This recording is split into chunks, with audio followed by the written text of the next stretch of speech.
Nettie Sargent and the House. Nettie Sargent lived with her uncle in that lonely house just outside the grounds of the squire's big house. She was a tall young woman with black hair and dancing eyes, and she had a little laughing smile that sent all the young men wild. All the young men of that time were after her, but in the end she decided that Jasper Cliff was her favourite. He was good-looking, but he only ever thought about himself, not other people. But Nettie wanted Jasper, and none of the others. Jasper liked Nettie too, but he was more interested in her uncle's house. The house was built by Nettie's great-great-grandfather, and had a garden and a little field next to it.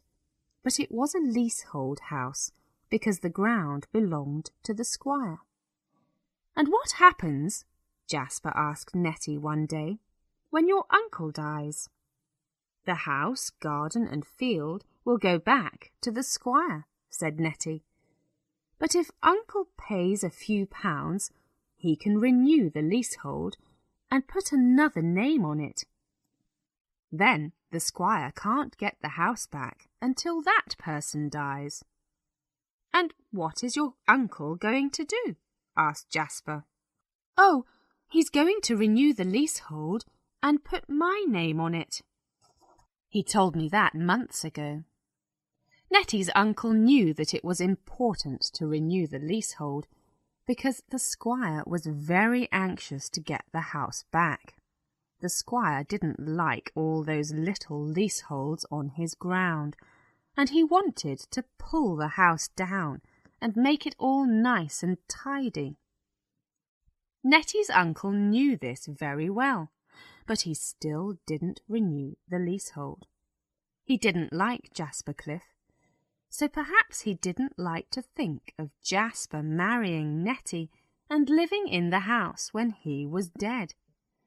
Every week Jasper asked Nettie about the leasehold, and Nettie asked her uncle, and her uncle said, "I'll go and see the squire's agent next week." But still nothing happened. At last old Mr. Sargent fell ill, and Jasper got tired of waiting. "Why doesn't your uncle do it?" he asked Nettie.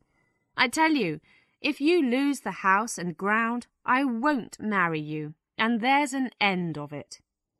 Poor Nettie hurried indoors to talk to her uncle. "Please do something, uncle," she said. "If I don't get the house, I won't get a husband." "And you must have Jasper, must you, my dear?" "Yes, uncle, I must." Old Sargent didn't want to make Nettie unhappy, so he asked for a meeting with the squire's agent. The squire was very cross when he heard this. He was hoping that old Sargent would die and the leasehold would come to an end. But he had to agree to renew the leasehold if Sargent paid the money. So the squire's agent got the new papers ready for old Sargent to sign. By now Nettie's uncle was really ill and couldn't leave the house. The agent agreed to visit him. "I'll come at 5 o'clock on Monday," he told Nettie, "and Mr. Sargent can pay the money and sign the papers then." At 3 o'clock on that Monday, Nettie brought her uncle a cup of tea. When she came in the room, her uncle gave a little cry and fell forward in his chair. Nettie ran to him, but he could not speak or move, and in a few minutes she saw that his face and hands were cold and white. He was dead, stone cold dead. Nettie was very unhappy. "Why didn't he live 2 more hours?" she thought. "Now I've lost everything, house, garden, field, and a home for myself and my lover. What am I going to do now?" Then, suddenly, She knew what she had to do. It was a dark December afternoon, which was very helpful for her. First, she locked the front door. Then she moved her uncle's table in front of the fire. Her uncle's body was still in his chair, which was a big old chair on wheels. So she pushed the chair, with her uncle in it, to the table, putting the chair with its back half turned to the window. On the table she put the large family Bible open in front of him and put his finger on the page. Then she opened his eyes a little and put his glasses on his nose. When it got dark, she lit a candle and put it on the table beside the Bible. Then she unlocked the door and sat down to wait. When she heard the agent's knock at 5 o'clock, she hurried to the door. "I'm sorry, sir," she whispered. "Uncle's so ill tonight, I'm afraid he can't see you." The agent was not very pleased. "So I've come out all this way for nothing, have I?" "Oh, no, sir, I hope not," said Nettie. "We can do the business about the leasehold, can't we?"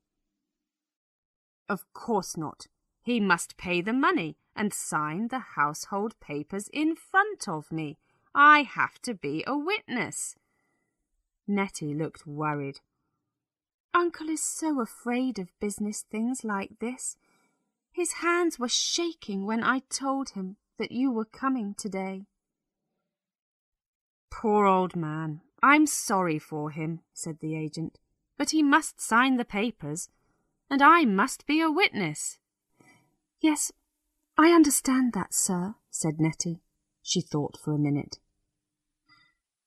"You have to see him, but can you still be a witness, sir, if he doesn't see you?" "How do you mean, girl?" said the agent. "Come with me a minute," she said. She took him into the garden and round to the window. Inside, the agent could see at the other end of the room the back and side of the old man's head and his arm.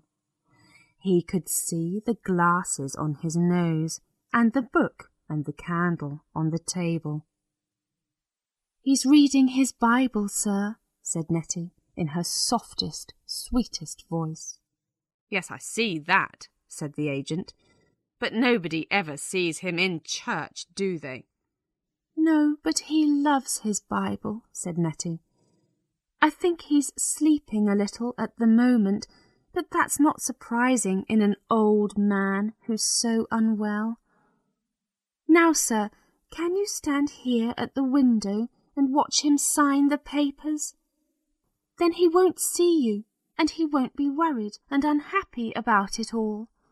Can you do that for him, sir?" "Very well," said the agent. He took out a cigar, lit it, and began to smoke. "Have you got the money ready?"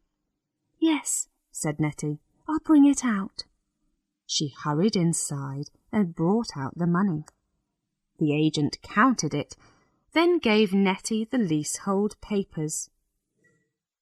"Uncle's hand is very shaky now," she said, "and he's so sleepy. I don't think he signs his name very well." "He doesn't have to have beautiful writing. He just has to sign," said the agent. "Can I hold his hand to help him?" "Yes, hold his hand, girl. That'll be all right." Nettie went into the house, and the agent went on smoking his cigar outside the window. He saw Nettie put the pen and the papers in front of her uncle and touch his arm and speak to him. She showed him where to write his name on the papers and put the pen in his hand. Then she stood behind him and held his hand, but the agent could still see a bit of his head, and he saw the old man's hand write his name on the papers. Then Nettie came out and gave the papers to the agent, and the agent signed his name as witness. He gave her the paper signed by the squire and left. And the next morning Nettie told the neighbours that her uncle was dead in his bed. So that's how Nettie Sargent lost her house and field and got them back again with a husband. But Jasper was a mistake as a husband. After a few years, he started hitting Nettie. Not very hard, but it made her angry. Then she told a neighbour about the leasehold business, and the story got around. By then the old squire was dead, and the squire's son got to hear the story. But Nettie was a pretty young woman, and the squire's son never did anything about it. Soon the carrier's wagon came down the hill into Longpuddle, and everybody got out and went home. John Lackland's son went to find a room at the Dog and Fox. He stayed in Longpuddle for a few days, walking around, looking at things, and talking to people. Then he left, and no one saw him again. "Where did he go?" the schoolteacher asked Mrs. Weedle in the post office one day. "I don't know," said Mrs. Weedle. "He didn't tell anyone. He just went." Why did he come back to Longpuddle, do you think? He said he just wanted to see the place where he was a child.